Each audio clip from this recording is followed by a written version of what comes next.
What was your diet like when you were, during your athletic career, when you were competing?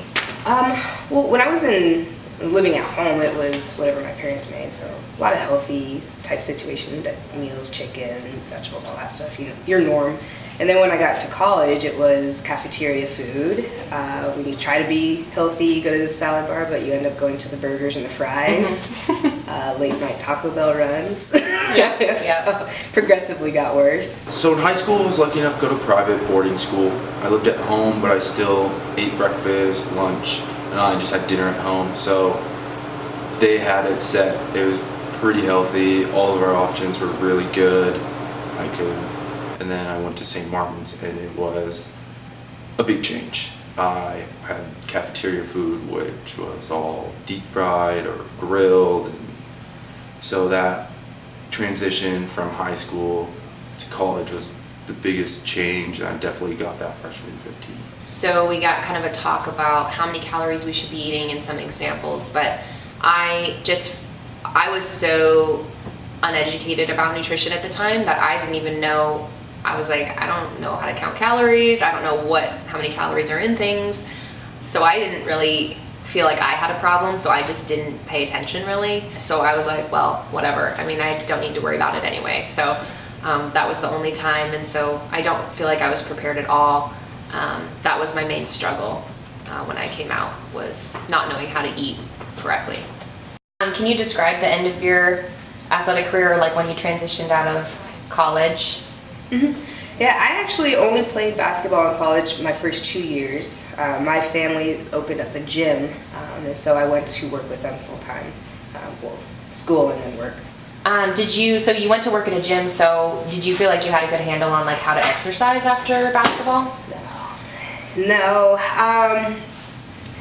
With basketball, you have the workouts that your coaches give you, as far as, do bench press, do squats, do these, and the conditioning workouts are nice, and so you try to incorporate that as much as you can, but you don't push yourself. I gained probably about 40, almost 50 pounds after I stopped, and I think that was about maybe a year time span, so it caught up with me pretty quick. I don't even think it made it a year before I gained everything, but definitely a shell shock and denial. But as far as like exercise, it's been off and on. I think I lasted a long time as far as metabolism goes. I noticed a drop off when I was about 26, and then it really slowed down last year. Body image, that's probably been my biggest transition, getting used to my body as just a woman instead of a female athlete. And I've been trying to appreciate my body for what it is. How was your health during your athletic career? Did you ever have any injuries, anything like that? No. Just your normal injuries for basketball, ankles, fingers, sprains, that kind of stuff, but nothing drastic, no surgeries or anything. Do you feel like those still affect you now? Do you feel it? Yes, absolutely. My ankles, actually, the cold really hurts the ankles and the knees. My shoulders sometimes acts up, my back a little bit, but definitely feel the years of abuse. And how old are you? 29. Yeah. My knees are garbage. I think that's a typical volleyball thing, ankles and knees. But yeah, mostly my knees. My patellar, I wear patellar straps.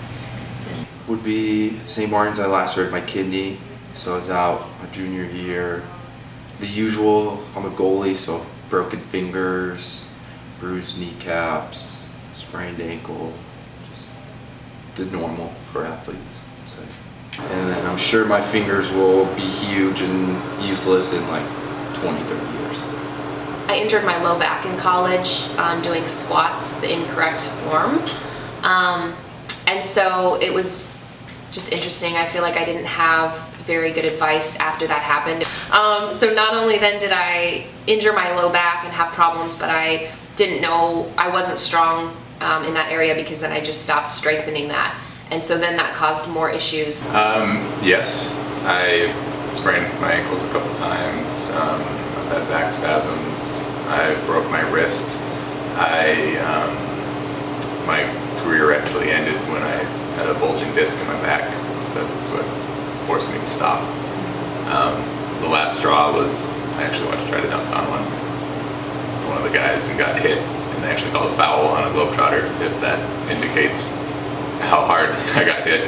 And it just was kind of the last straw. I couldn't, at that point, I could probably not sit for more than a couple minutes at a time without extreme pain.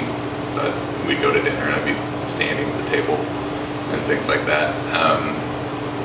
As you can see, I can sit now, so it's not a big deal. That was 4 years ago, 5 years ago. Did you have any difficulty with your identity at all, and with that change? Yeah. I mean, you grow up, you go in life, saying I'm an athlete. I play basketball, I play, track and field and golf, and then all of a sudden, you don't have that anymore. Like, who am I? It's definitely like a Zoolander moment. Just kind of looking at your reflection, like trying to figure things out. I was happy to move on to something else, but I think I didn't realize how difficult it is to transition out of something that's been your focus for so long. So I didn't think I would have a problem transitioning into a new career or with my identity, because I'd spent a lot of time outside of sports developing that part of myself and spending time on academics and figuring out what I wanted to do. But once I got to that point and I was at a new job in a different city where people didn't know that I was an athlete and they didn't identify me that way, that was the big change. I felt like I had to start from the bottom again, building myself up into a new person. And who is that? If you could give advice to your younger self or other young athletes, what would you say? Oh gosh, figure it out sooner. Find people that have transitioned from sports or school or anything, into the real life, when you graduate, because it's harder than you think. I thought it would be easy. Graduate, get a job, get a relationship, buy a house, and here I am, almost 30, finally have a good job, finally have a good relationship, looking to finally try and buy a house. It's like, if I had known it's gonna take this long, I wouldn't have, put so much emphasis on, do it right now and actually focused on myself. So I think that a big thing is just focus in on you, figure out what you need, not what is expected of you. I'd say diet's a lot more important than people care to say about.